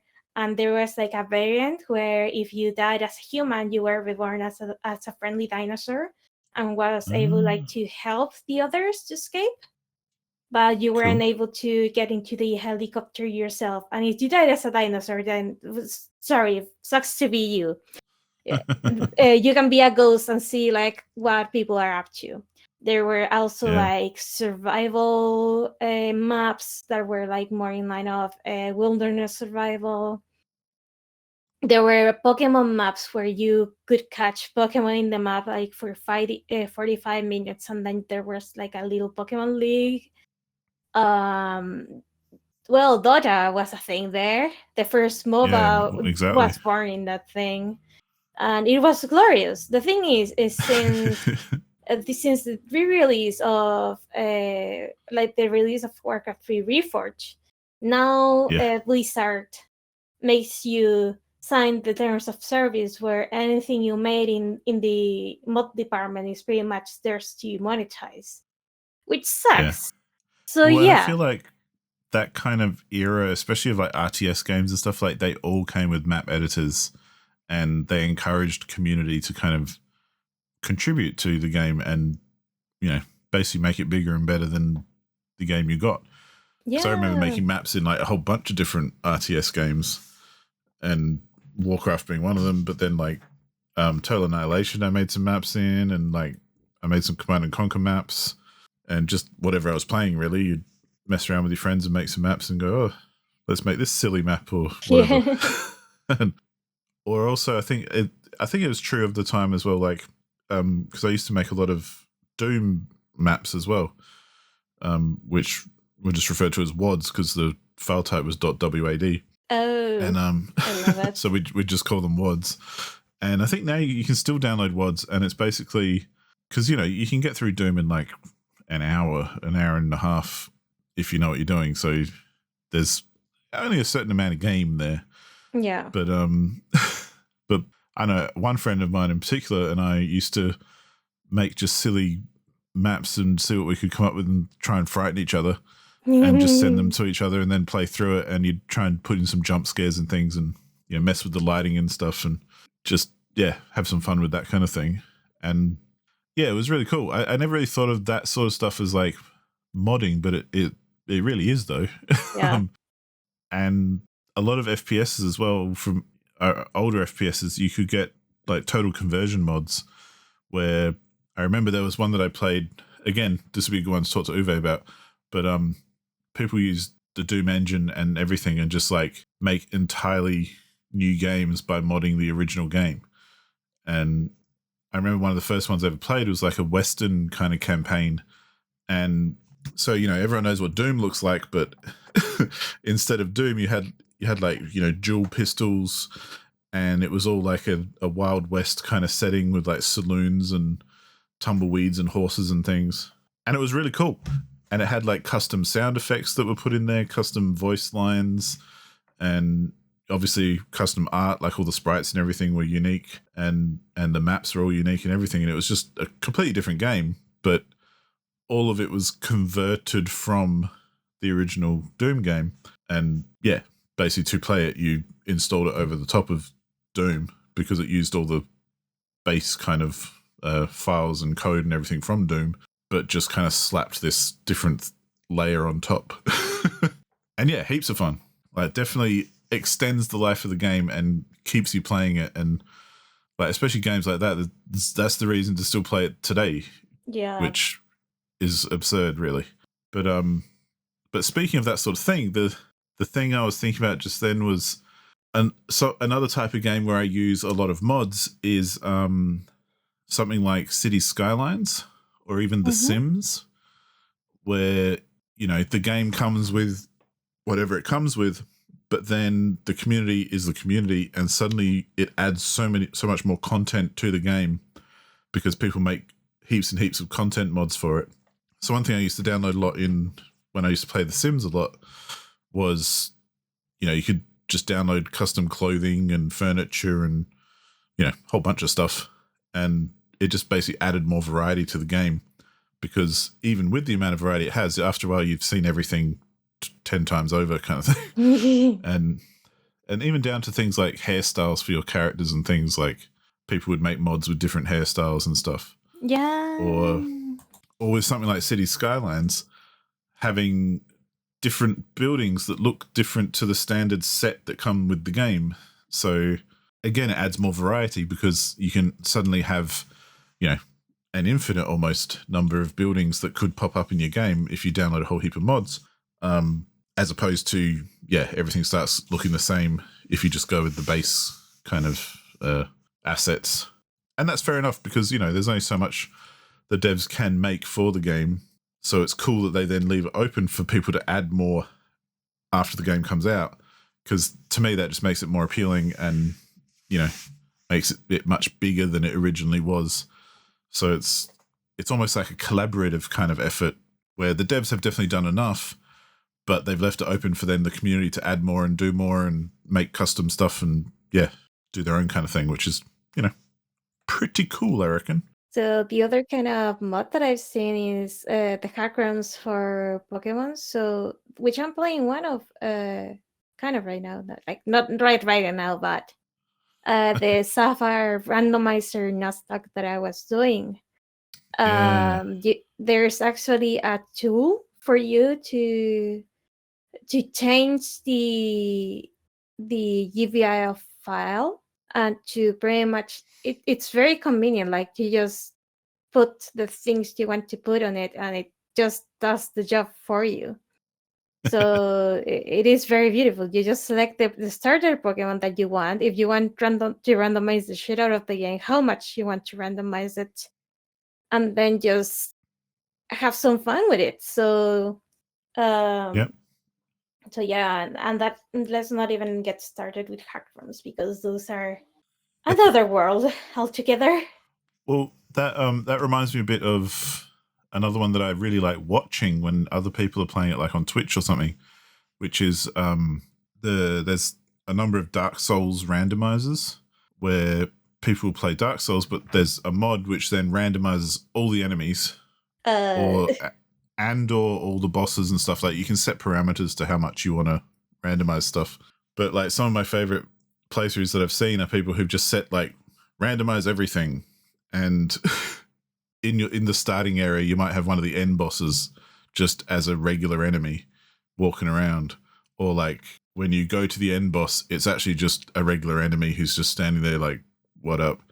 And because it's all just been randomized around. But they also randomize like locations of items. So there are certain items you need to progress or something, but maybe the location's been changed so you don't know where it is now, and you've got to like find the enemy that drops it, or find the location where it is if you want to progress. So it kind of just shakes everything up ridiculously. Yeah, randomizing Dark Souls sounds like a very scary endeavor. Like you really have to know how to survive with very little health to anything. But I know there are people who are able to do that because they are like god tier at their game. Though there is another like very fun randomizer that I've seen Small Lunch and Point Crow and other Poketubers do, or like just challenge tubers, I guess, do, is they hack Pokemon Emerald, I think it was, so that each door leads to a random location. But they have to do like the gyms in order or something like that. So they have to try to either memorize each door they visited so they know how to get there when they are actually able to do stuff there. But also, there are times where crazy shit happens where I don't remember what. I think there was like a cave entrance in the top of Meteor Falls that had like the one thing Small Ant needed, but in order to get there, he needed a Pokemon with the move Waterfall. But he wasn't able to get to that hidden machine yet. And I think it was because it was in the location he was trying to look for. But he was able to get there because Seeking learns Waterfall naturally, and he had the gym badges to use Waterfall. So he had to do like a very crafty thing to get there. Nice. So you get like very strategic play, and you have to be like very careful with the stuff you do there. There is another mod. Like they do, I don't know what's up with the Zelda modding community, but they modded Breath of the Wild through Hell and Back.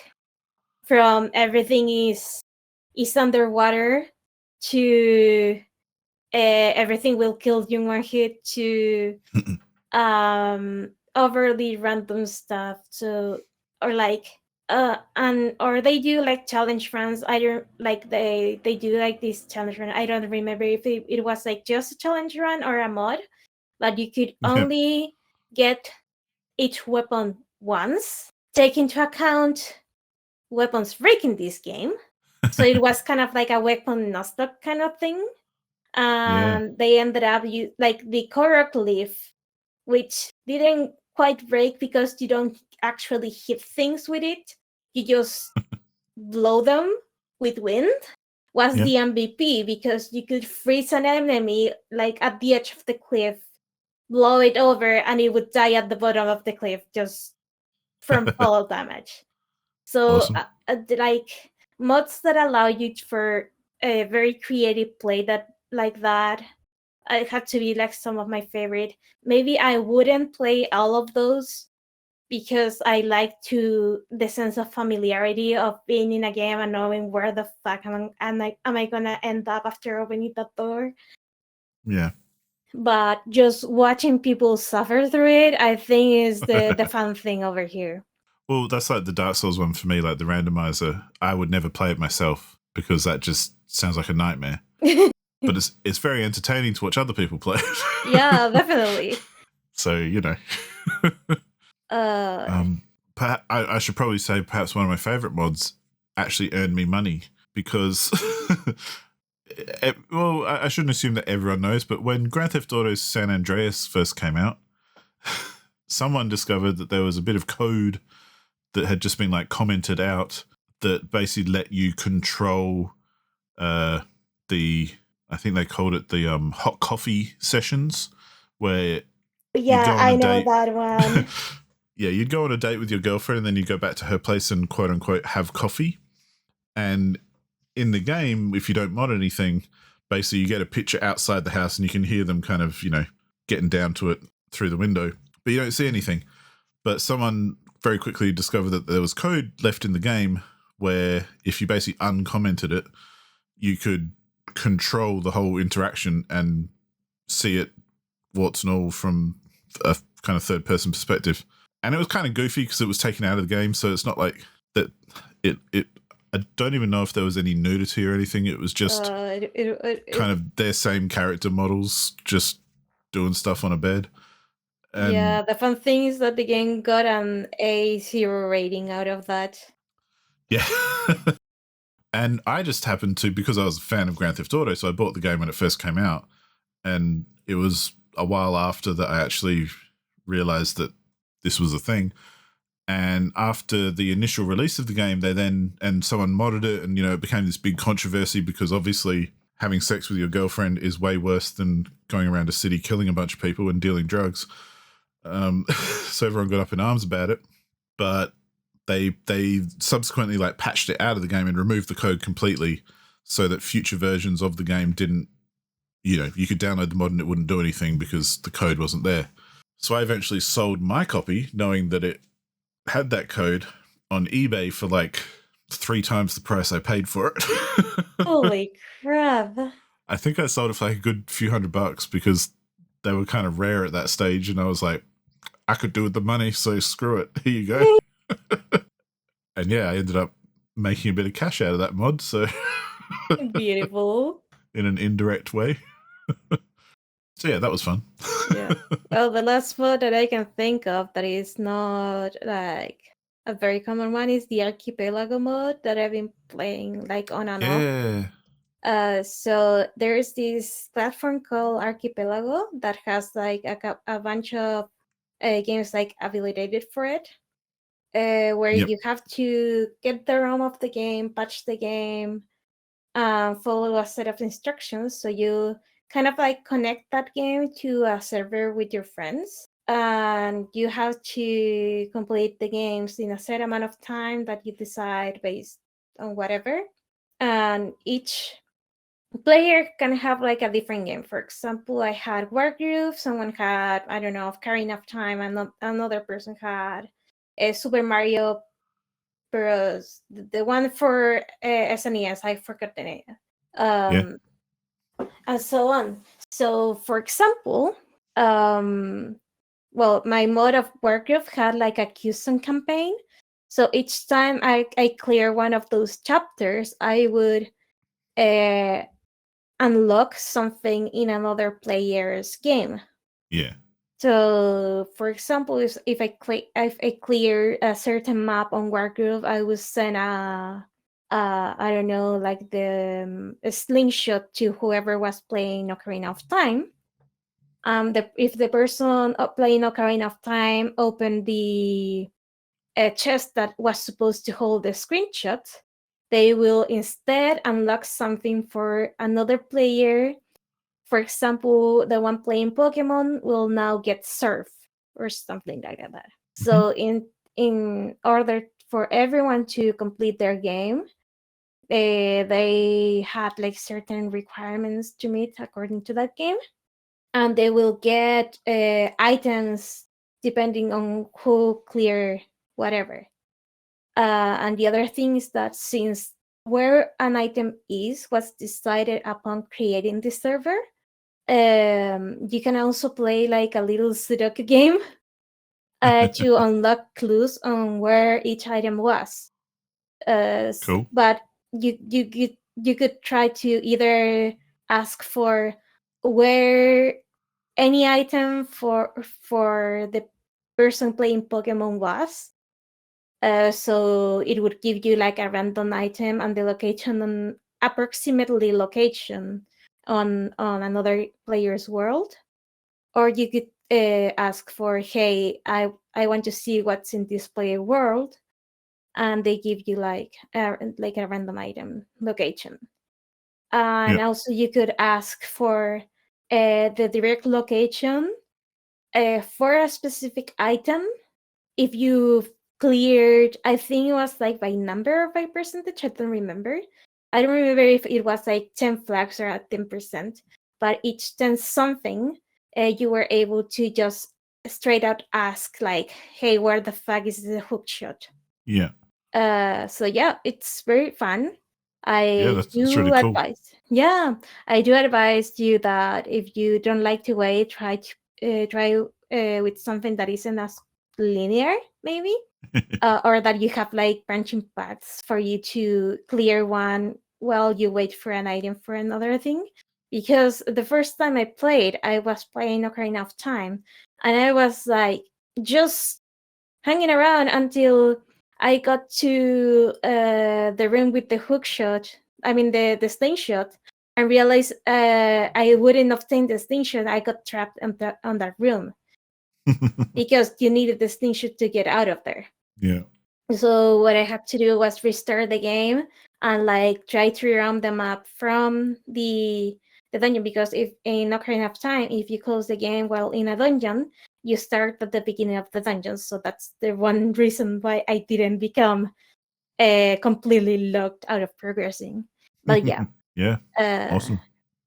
I do recommend it though. It's quite fun. Just make sure you have the time to play, and the people you're gonna play have the time to play, because it sucks that everyone is waiting for that one person who said who was gonna play but haven't. Yeah. So yeah. Yeah. I mean, yeah, I think ultimately, I think modding is awesome. And even if I don't pick up mods when I first go into a game because I want to try, whatever the game was meant to be. Yeah. There are certain games, especially like, City Skylines or those sorts of games, where I will definitely look into what is available pretty quickly. And there are other games where, like Skyrim or something, where once I finished it and I kind of still want to keep playing.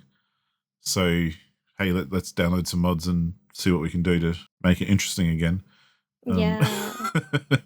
And yeah, I think they're really cool in that sense. But yeah, I'd love to hear from the community if anyone has any hot mods that they've used that were a lot of fun or wacky or, just plain weird. Like, well, for instance, the first time I played Doom 2, I got a, pirated copy from a friend, and it was pirated on Windows 3.1. So basically you did a Windows backup onto like 16 floppy disks, and then you took it to your computer and you restored it, and it basically, because it restored the registry and everything, so it was an easy way to copy something, was very time consuming, but it was easy. And the copy that I had, all of the shotgun enemies were Duracell bunnies. They'd had their models replaced, so they were like white rabbits with drums, and they'd shoot you with shotguns. So the Duracell bunny used to be white, not pink. Yeah. Well, in the game it was white anyway.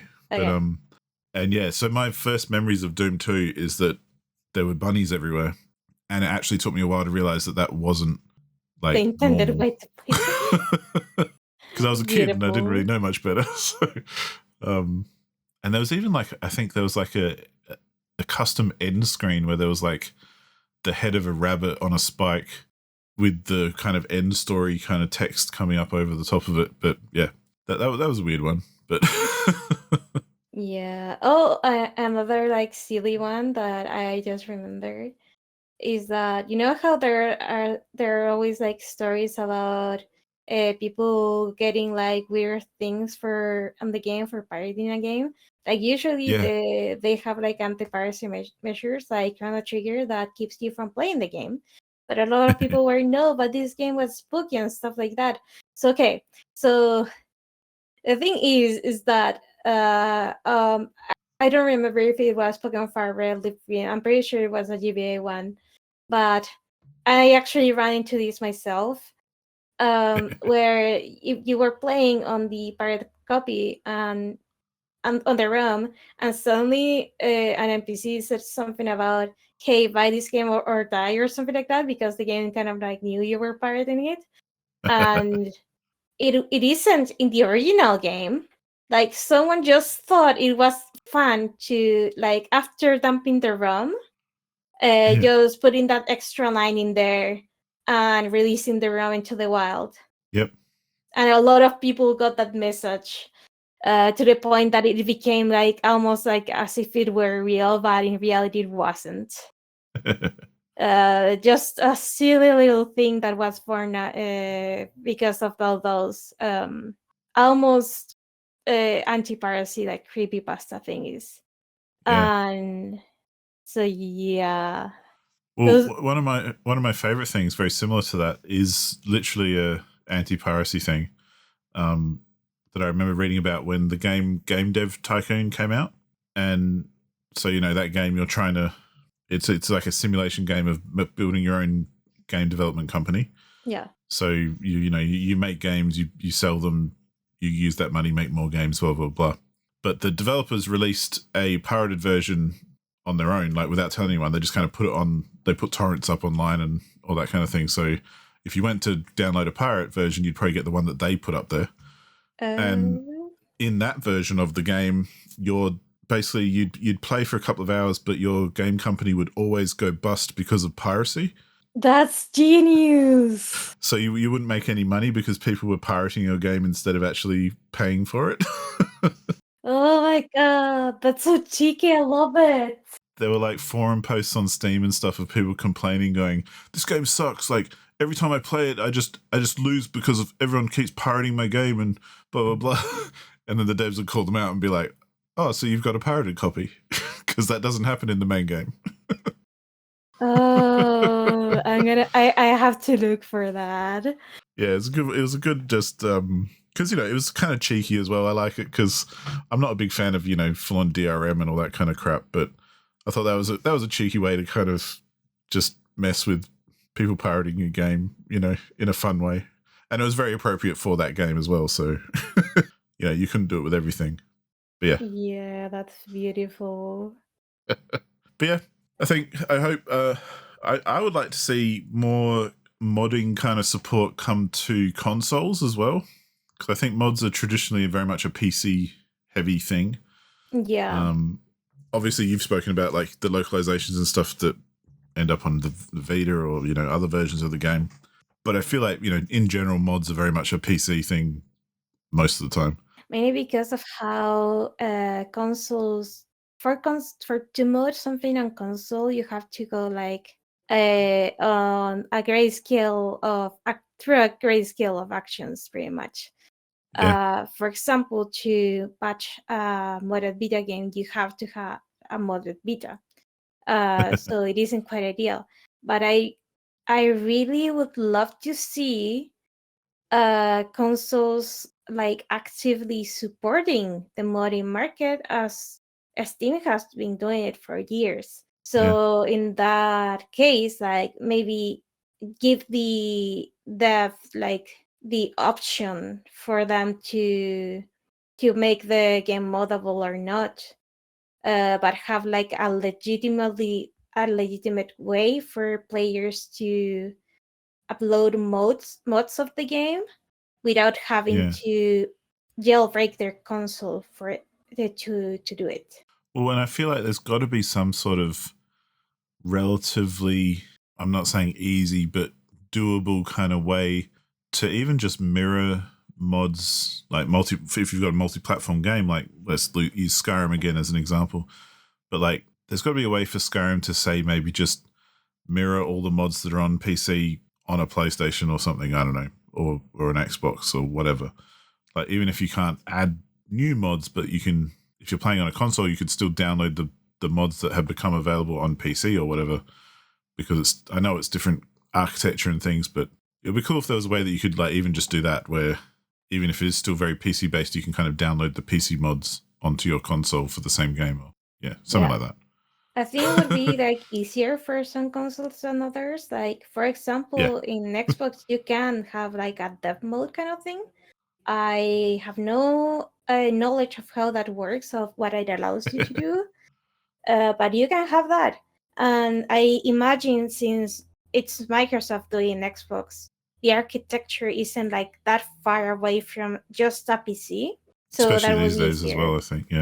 Yeah, I feel like PlayStation 5 wouldn't be as different, but I've heard from various devs that porting your game to Switch can be a different experience, especially if it's on the more hardware intensive side of the spectrum. So in that case, the Because the code Switch for is shit. yes, like sadly, like as much as I love the Switch and I love joke. as much as I love the Switch and I love all the things devs have been able to make on the system, like holy crap, Yeah. Shin Megami Tensei 5, I know for a fact shouldn't look as good as it does on Switch. And I'm very excited to see that it's gonna come to other consoles and even PC. So I'm really excited to see like how that game looks without the limitations of the Switch hardware. So Yeah. as much as I love the Switch, as much as I love the portability, and as much as I love the fact that I don't have to sell my organs to get one, because holy crap, the PlayStation 5 came out costing like 1 million Chilean pesos when it came out. Yep. And the Xbox was a lot better because I think they did like a regional pricing for their consoles. But in comparison, like the Switch, when it came out, it was like a fourth of the price of that.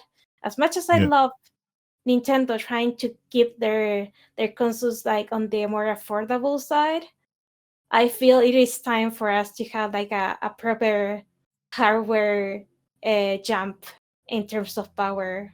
Yeah, because like okay, for the DS and 3DS, the console was different enough to justify it not having like the same power, and it was like a proper just a handheld game. But the Switch is like a hybrid console, so it should have more power to have that console part, like tabletop console part, being like proper, I guess. No, totally. Well, and I know famously, like PlayStation 3 was very hard to develop for because it had its own weird architecture thing that I'm sure they regret now. But that's why there's no backwards compatibility with PlayStation 3. Yeah, I don't know like what exactly they did, but the thing is, it was to prevent like piracy. Yeah, there But was some weird thinking about it. Yeah, they yeah, did something but it completely was different.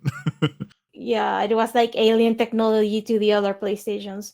But the funny thing is that they spent so much time and effort doing this thing like not piratable, and it still got pirated to hell and back. And then they went for like a normal architecture for once on the PS4, and we still don't have like an emulator for that. Yeah. Well, and that's why DRM and stuff or anything like that, I think is useless anyway. Like, not only does it often mess with your game and make it harder to run or run like shit or crash or whatever, but people can circumvent it anyway, and it just doesn't matter. Like, yeah, and the fun thing is that in the like modding or like pirating community, it has become a sport to actually try to remove DRM as fast as possible. Totally. And so yeah, I support that, honestly. yeah, because like the game runs better without that DRM shit. So yeah. Well, and even multiplayer games and stuff with like anti-cheat technology and things. I've had more issues with games like trying to play multiplayer games because of anti-cheat stuff that they've packaged in than the actual game itself. Like, I remember not being able to play certain games because the anti-cheat thing that they had on there didn't work with my system, or didn't like the fact that I didn't have a static IP, or, just weird stuff like that. And it's like, this is just ridiculous. Like, yeah, and anyway. if you're a Linux user, sometimes anti-cheat just keeps you from playing the game at all. Yeah. Yeah. So even though the game technically runs on Linux, so yeah. So yeah, kudos to. I love I guess one of the things I love the most about mods is that it's very much. It's all about the community of gamers around a game, who are just people having fun and trying to make it more fun, and just make what they're into even better. So that's just rad. And yeah, the amount of effort that people put in is ridiculous sometimes, but yeah, it's not super easy all the time. It's not super easy at all. Exactly, yeah. So, I mean, yeah, there's a reason I haven't modded much, because I just don't know how, is the thing. Yeah. Again, if consoles made modding like an official way to interact with games, you could have a bigger community and make things more fun. But I think, unfortunately, as we saw when Bethesda tried to monetize mods very unsuccessfully. Yeah, that ain't gonna happen, Chief. Yeah, like, there's no, why put all that effort into supporting mods when it's not actually making you any money? Yeah. But I would argue it probably does make you money, because more people might buy your game and play it for longer. So, it probably does help in the long run anyway. Mm-hmm. But yeah, any final thoughts on modding for yourself, Paula? Besides that, modding is very cool, and we need more fun translations of abandoned software. And I say abandoned software because, holy crap, that Amnesia mod we were making, we were about to release it, and they localized the game officially on Switch. So we have to wait like for a year or so before releasing the mod, so we wouldn't cannibalize sales. Yeah. So yeah. Well, I would think that sort of accessibility stuff, I think, is just, that's the coolest kind of thing, because opens it up for more people and stuff and everyone. So the more people knowing about your game, the better, because you can sell more copies of your game to people. Yeah, it all just helps, unless you are Bethesda. And it's a fun, just as a final thought, it's a funny thing that Bethesda do support modding so much. Like, their games are very moddable, and famously you can mod their games very easily and very quickly, but then they're kind of so shit about it too. Because they're Bethesda. It's like, do they want their games modded or not? Just one. It's like, yeah, they're an enigma of a company. But yeah. Anyway, let's wrap this up with a round of guessing games, where I'm going to quiz Paula on a game that I hope we haven't done before. I don't think we have. Maybe. I don't know. We're going to find out. We're going to find out here. Let me drink a bit of water to prepare myself. I have the game. I just need to find a comment. I like that these may be ambiguous enough. So, this game that I am now looking at, this person has completed a main story playthrough in 4 hours and 43 minutes. Okay. And their comment, which I'm rolling the dice because it might give it away, it might not, I don't know, is ending 4B on first try. Ending 4V Mm-hmm. on first try. I'll What pop the it in hell our does chat just that so. mean? Yeah, put it on chat so I know like what the hell he's talking about. Yeah, just the wording. Oh, for like the big B, I guess. Yeah, like I'm assuming there's maybe like a 4A, 4B, 4C. I don't know. I'm guessing. Don't take my word like that rings a bell. It really does. for it. It's either like some kind of visual novel or like something that has like multiple outcomes depending on what you do. But it's also a very short game, like for that first playthrough. 4B, like what the hell? I can tell you their 4.5 hour playthrough is actually bang on the average for this game for main story. Okay. Is it some kind of puzzle game maybe? Puzzle games with endings. Wait, is it the Room 4? It is not. It's not an other room game, right? It's not a room game, no. Okay. It can be some kind of escape room kind of thing, maybe. Or a visual novel. Those are my two options right now. Because usually, like on visual novels, usually you have like the name of the character if it's like otome or like romantic kind of game. But if it has like the letter, maybe it's different. But is it like for V as in I ended on chapter 4 on the V ending? That's the question. Okay, let me rack my brain a little bit because I'm trying to think. Fortunately, I can't help you out with any of that because I do not know. Oh, you do not know. Is it a hidden object? Or like, yeah, I think they're like hidden objects, but I don't remember the names of those.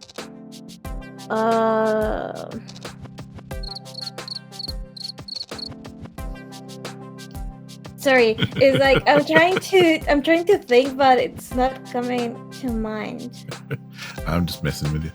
Yeah, I almost want to see like a list of names of that company, like because I know they have like a bunch of games like for each of their series, but I don't think that's it. But if like I feel like if I look at the games, like the name of the games and just the name of them, it's still kind of cheating. So it's I'm kind of like there's no googling to be had here. Yeah, is it 9 persons, 9 doors, 9 hours, or something like that? It is not. Yeah, because that one was kind of like I'm gonna say like escape room-ish kind of game, but I don't remember the names of the endings, so... Yeah, that's the 999. 9 hours, 9 persons, 9 doors, yeah. It is not that one. Okay, maybe it's not as obscure as the games that I was thinking about, because I'm not sure those were light enough to be on the randomizer. Oh wait, no, because it's not the side randomizer. It can be a game that has been completed less than 25 times. Okay, let me think. Yeah, this is a Paula randomizer. Yeah, so that makes things more difficult. But I can tell you, just because I will, it has got more than 25 completions. Okay. Does the Lara Croft Go game have multiple endings? Is that one? Is it that one? It's not that one. Okay. It almost was. I was thinking about that one though. That was my other option for today. Okay, just for the record, that one hasn't been done yet, so it would have been like perfectly valid. Cool. I wasn't sure. I couldn't remember if we'd done it or not. I'm pretty sure it hasn't. Yeah. Okay, hit me up with another clue because Ooh, alrighty, we're getting spicy.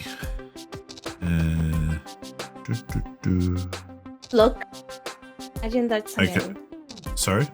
Is it blood code? No. Okay. Alright. Main plus sides. This person played for 7 hours and 16 minutes. Okay. I'm going to omit a word, which I will add later if you like. Okay. Because it's very unique and perhaps would give it away completely. But their comment was, got the B ending by saving blank in chapter 3. Oh, wait. I want to bang my head against the table because I kind of feel like that should have done it. By saving blank on chapter 3. Mm-hmm. Oh, is it Aviary Attorney? It is. And the blank was Cocorico Yeah. in chapter 3. Yeah. Yeah, Well done, I well do done. remember that one having the 4V ending. Yeah, like that one was really unique, but I couldn't remember for the life of me like which game had that kind of ending. But Yeah, it well, pretty much there's- discarded like all the romance ones. Yeah, there's lots of comments that are like, I got 4C, I got 4B, I got whatever. So yeah, obviously they break it up into those. I feel like because they usually always 4 something, so I feel like it's chapter 4. Yeah, it's chapter 4. And then like the ABC ending or whatever. Yeah. So yeah, awesome, well done. I feel like I should have got it like with the first clue, but it didn't register to me. Well, to be fair, I knew the first one would tell you that it's obviously got multiple endings and it's possibly like a visual novel or something, but yeah. Either way, that brings you up to 15 points, and I'm still on 10. So I've got a couple of guesses to go to catch up. But yes, Aviary Attorney. I want to play it actually. I have it in my library, and it's one of those games that I do want to get to, sooner rather than later. It's pretty cool. I totally recommend it. It looks like fun. You have played the original Ace Attorney trilogy, right? I haven't finished it. I'm about halfway through. Okay, but you played of it, so yeah, you're gonna enjoy this one. I get the format, which I'm guessing Aviary Attorney kind of refers to. Yeah. Cool. Well, shall we call it a day?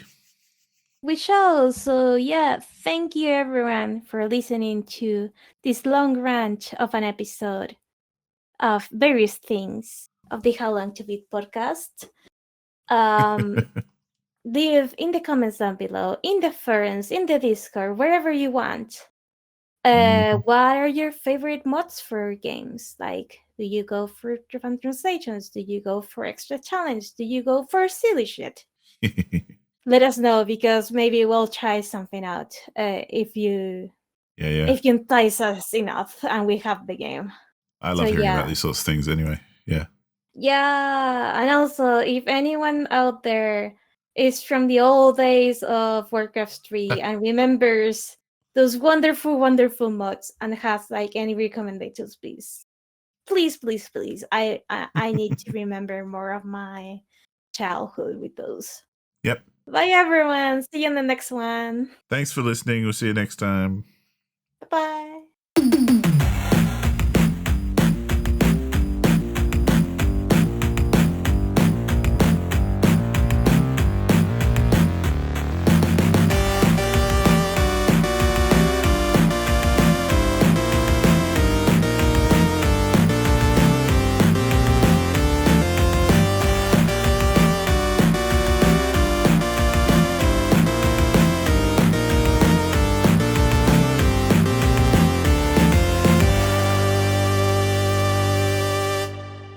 So yeah, after I deal with the Mongols, deal with Rom, Japan is next.